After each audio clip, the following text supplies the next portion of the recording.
Chosen one.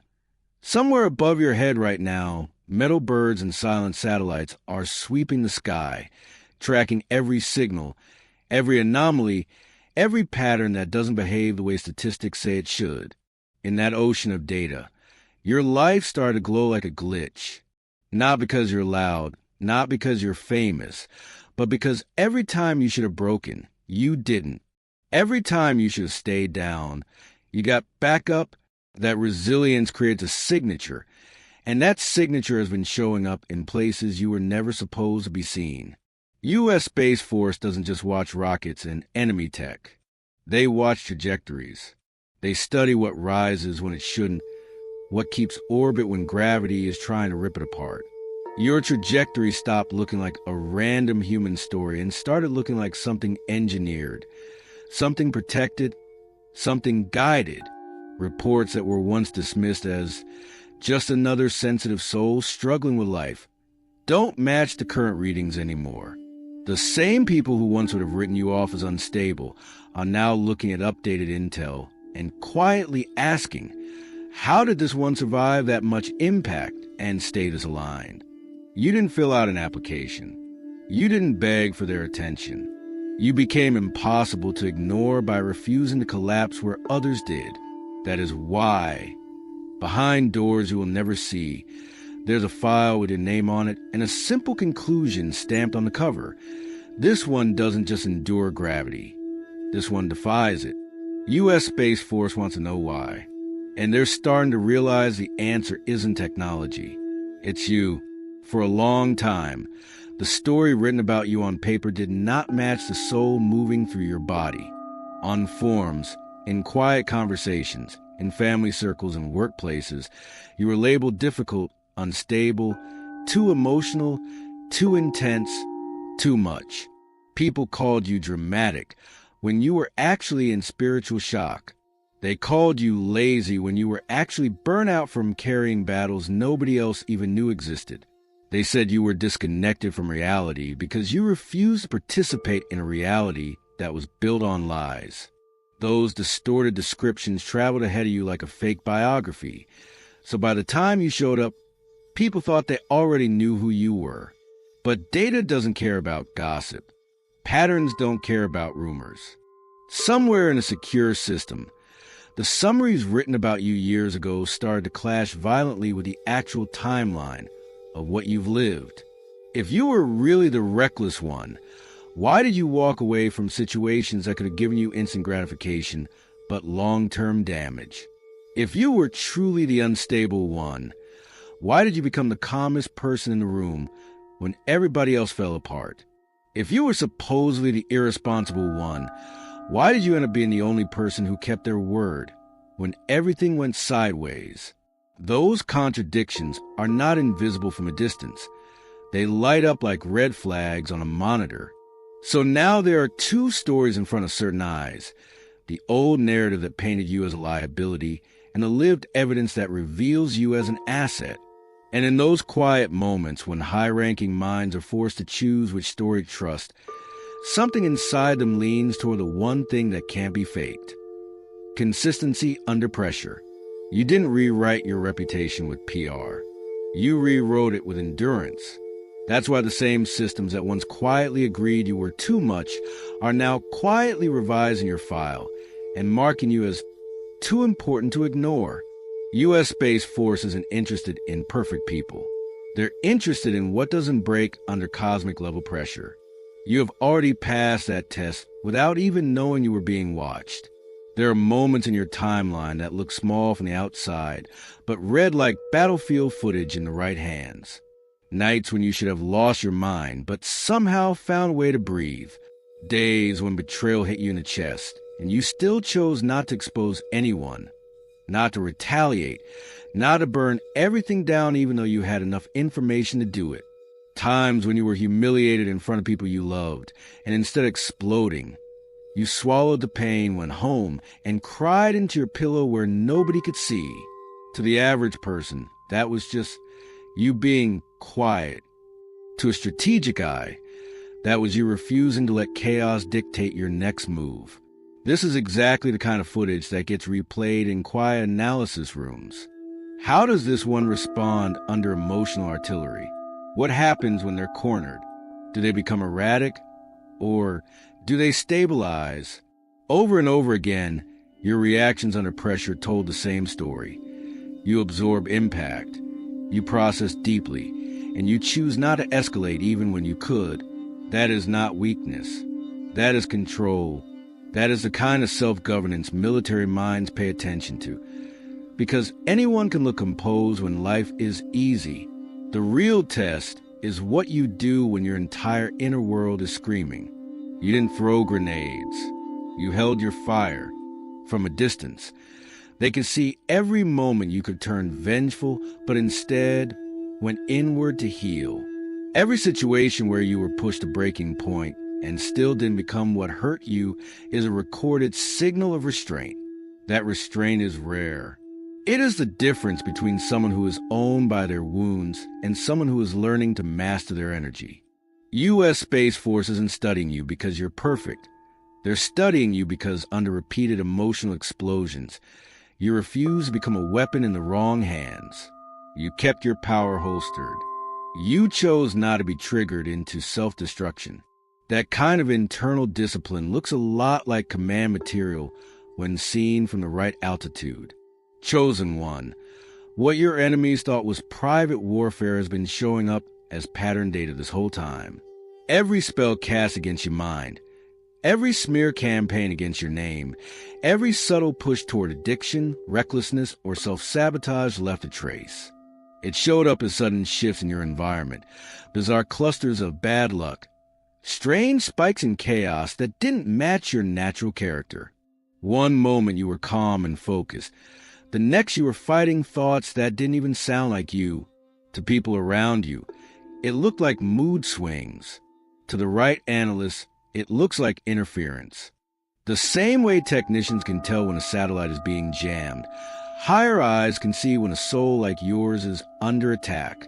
They watch seasons where you were hit with back-to-back betrayals, sabotage at work, family turning cold, friends becoming distant for no logical reason. It wasn't random. It was pressure designed to push you out of orbit, to make you lose altitude and fall back into the old version of you they could control. But instead of spiraling into destruction, you kept doing something that confused the hell out of projections. You went inward, you prayed, you journaled, you cried, you rested, you got back up. Every time chaos surged, you responded with some form of healing, even when you didn't have language for what was happening. From far above, that looks like a locked target refusing to detonate. They see the pattern: attack, distortion, temptation, and then, against all odds, course correction.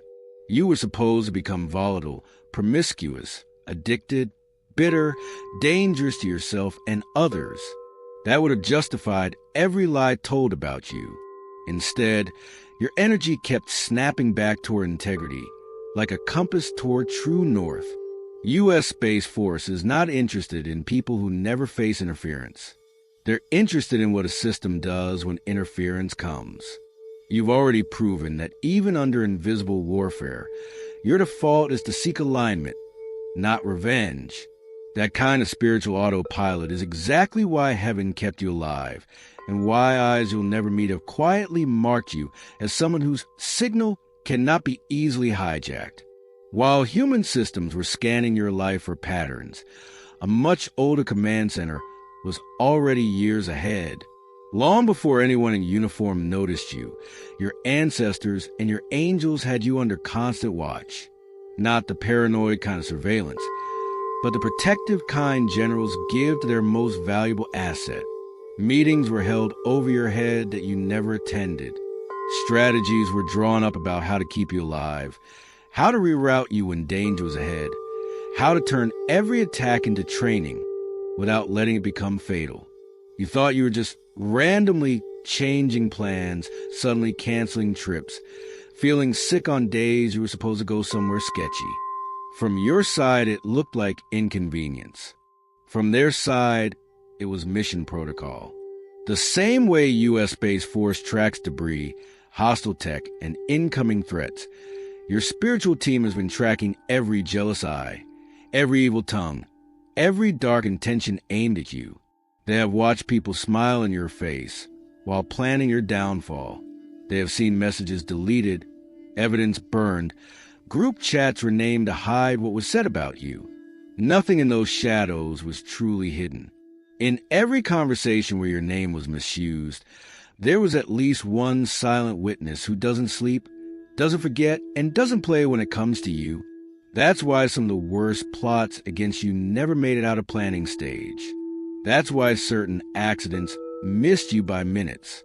That's why people who were ready to drag you into darkness suddenly lost access to you for no clear reason. From above, both realms have been watching the same soul under pressure. Heaven as your original command, and Space Force as a late but necessary observer. Heaven knew who you were before you were born. Space Force is only now catching up, finally realizing that the way you survived makes no logical sense without acknowledging unseen backup. And that is exactly what fascinates them. You are walking proof that there is technology beyond human tech, strategy beyond human hierarchy, intelligence beyond human rank. They can study your choices, your patterns, your resilience, but the one thing they can't replicate is a covenant over your life. They don't have to fully understand it to respect it. All they need to see is the one thing your entire timeline keeps shouting. Every time a universe could have let you fall, something higher said, "Not this one. Not yet. There's still mission left." There were people who did everything in their power to make sure your name would never be considered for anything higher than survival. Supervisors who quietly labeled you not a team player because you refused to kiss up.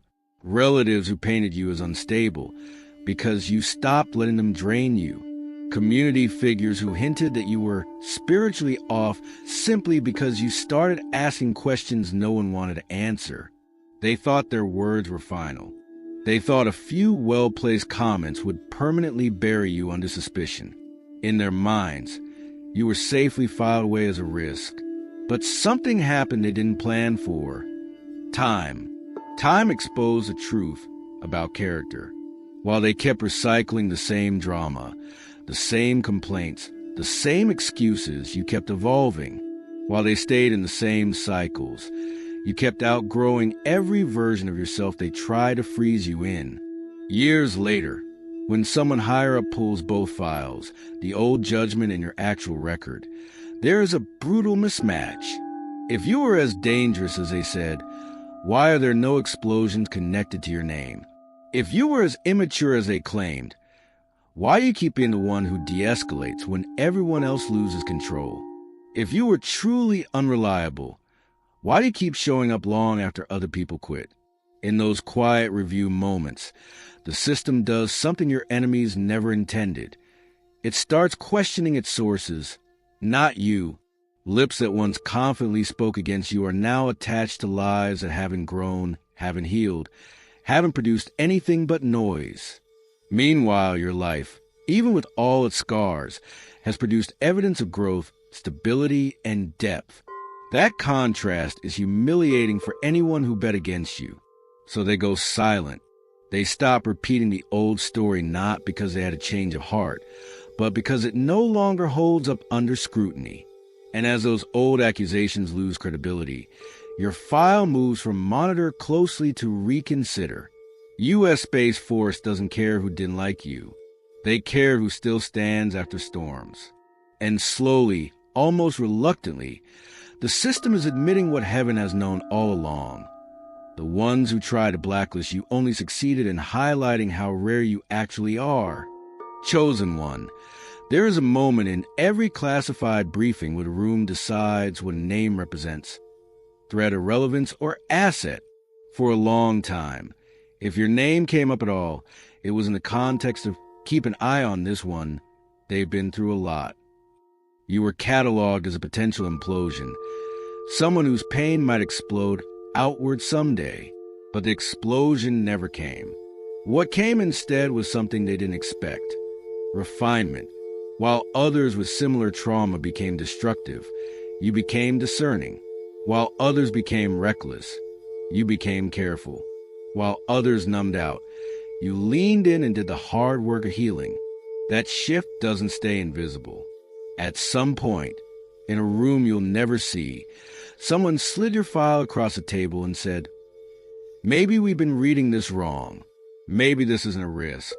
Maybe this is proof." Proof that a human being can walk through repeated spiritual, emotional, and psychological warfare without becoming the monster everyone is afraid of. Proof that integrity can hold under pressure most people will never experience. Proof that there are still people on this planet who can be trusted with information, tested with isolation, and still choose not to betray themselves. That kind of proof is priceless in a world obsessed with control. So the language around your name changes. Not out loud where egos can hear it, but in the notes that matter. Phrases like emotionally unstable quietly get replaced with emotionally deep but self-regulating. Resistant to authority becomes strong internal compass. Potential liability becomes high-value soul with unusual resilience. And in the silence after those words are read, a thought hangs in the air. If we are serious about defending what matters beyond borders, we can't just rely on machines and strategies. We need people whose spirits don't fold. That is why U.S. Space Force wants you.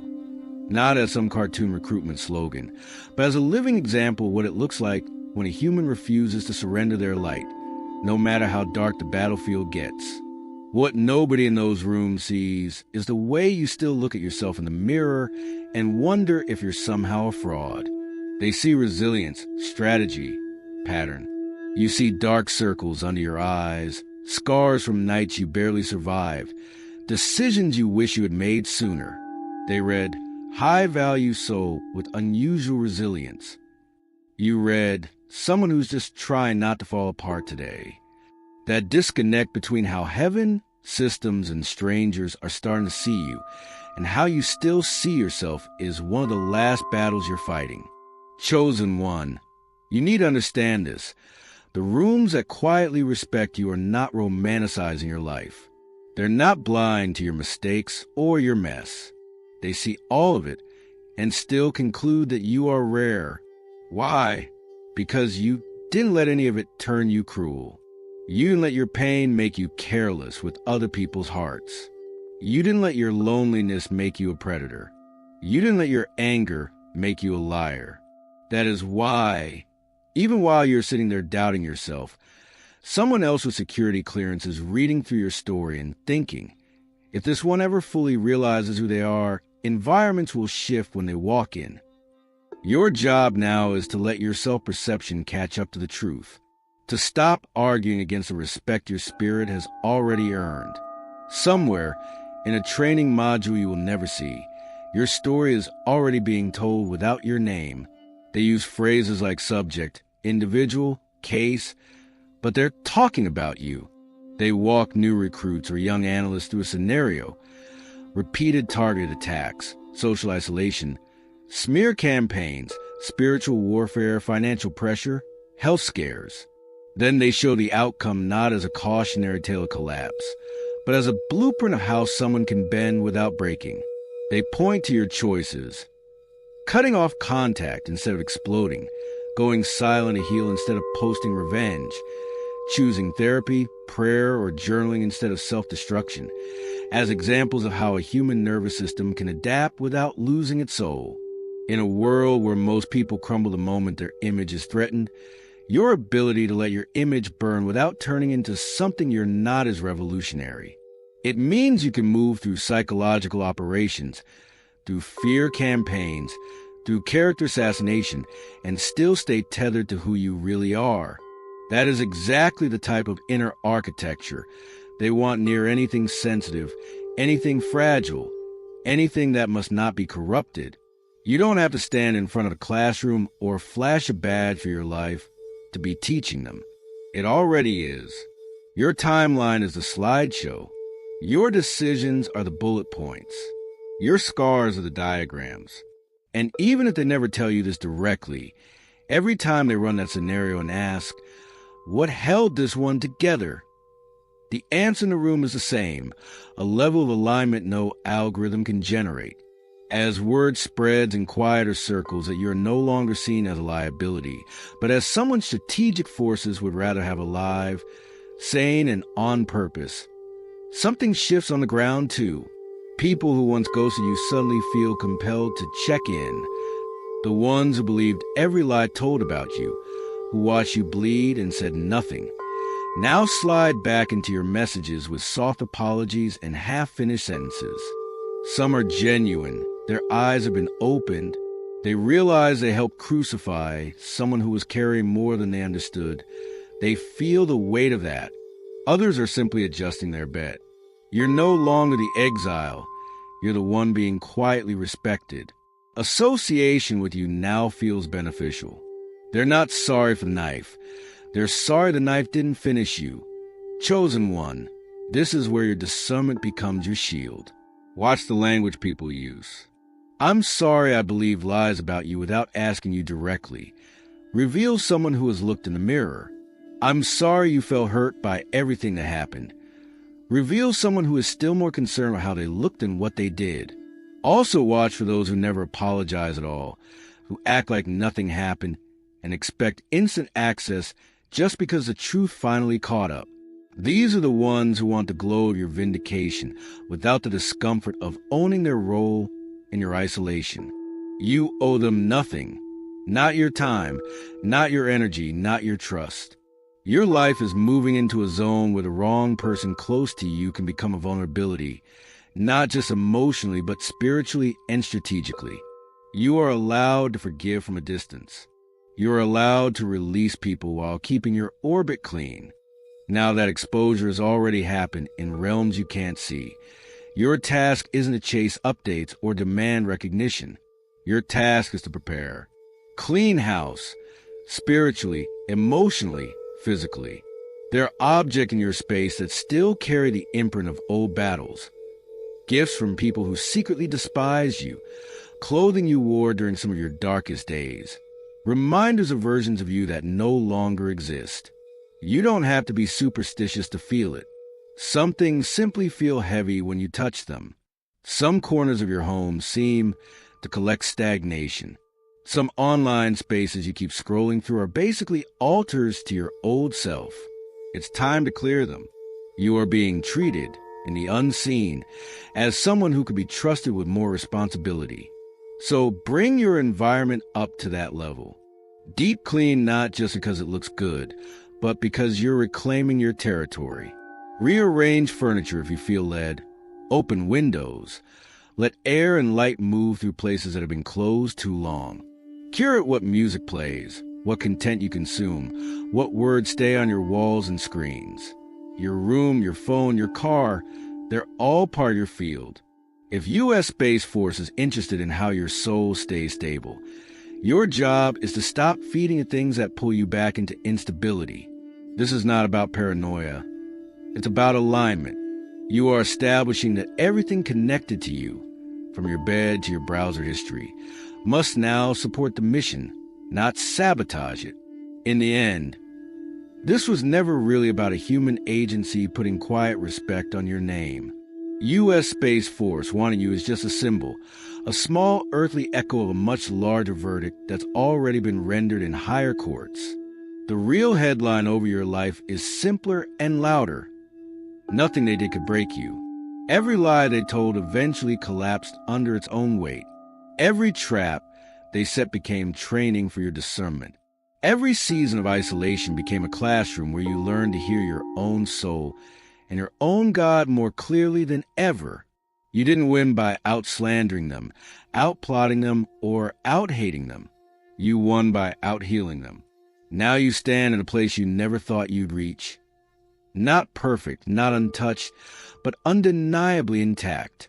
You are living evidence that truth really does outlast distortion, that light really does expose every disguise, that integrity really does pay off even when it looks like the slowest, stupidest choice in the world.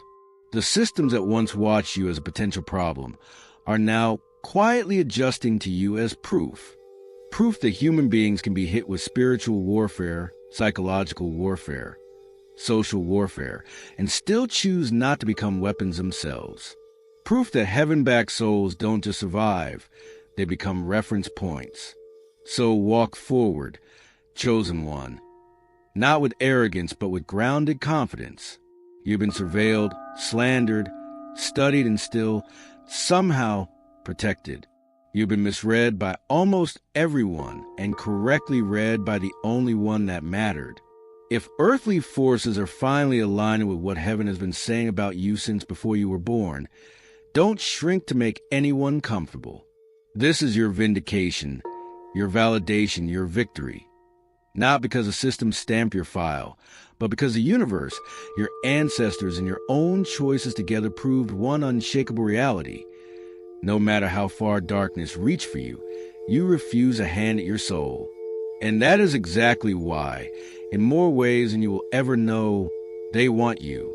If you are one of the chosen ones and wish to share your happiness, become part of the Chosen Secrets family and help grow this family, you can become a member or send a super thanks. 2 Corinthians 9 verse 7. Each of you should give what you have decided in your heart to give, not reluctantly or under compulsion, for God loves a cheerful giver.